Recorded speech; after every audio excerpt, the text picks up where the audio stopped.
আরে জিঞ্জির আলম মৌলানা সাহেব, আপনার তো রক্ত বেরোচ্ছে, আপনি তাড়াতাড়ি পালান, না হলে রক্ত দেওয়া লোকটি এসে পড়বে।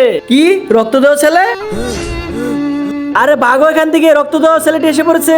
রক্ত রক্ত রক্ত, আমার কাছ থেকে নিয়ে যা রক্ত। আরে ছোট, এই ছেলেটা কে যাকে দেখে তুমি লুকাচ্ছ?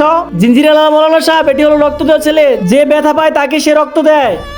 আরে আমার তো রক্ত বেরোচ্ছে। আরে ওই ছেলেটির তো রক্ত বেরোচ্ছে, আর রক্ত দেওয়া ছেলেটি তো ওর দিকে যাচ্ছে। এই নে রক্ত। না আমার লাগবে না। কি তুই রক্ত নিবি না? তাহলে মার খা। কিন্তু ছোট, এই ছেলেটি এমন কেন করছে? জিঞ্জির আলম মৌলানা সাহেব, আমি একে জিজ্ঞেস করে আসি। হে আল্লাহ, যে এই পবিত্র কোরআনটিকে দেখার পর ভিডিওতে লাইক করে চ্যানেলটিকে সাবস্ক্রাইব করে দেবে এবং এই ভিডিওটি 10 জনের কাছে শেয়ার করবে, তাকে তুমি পরীক্ষায় পাশ করে দিও। কমেন্টে বলুন আমিন। আরে ভাই, প্রথমে তো তুমি দাঁড়াও, তুমি আগে বলো তুমি সবাইকে রক্তের বোতল কেন দিচ্ছ? ছোট, তোকে আমি সত্যি ঘটনা বলতেছি। আমার ছোট ভাইয়ের অ্যাক্সিডেন্ট হয়, আমি সবার কাছে রক্ত চাই, সবার কাছে রক্ত চাই, কিন্তু কেউ আমাকে রক্ত দেয় না। তাই আমি ওই দিন থেকে শপথ করেছি কাউকে আর রক্ত শূন্যতায় মরতে দেব না।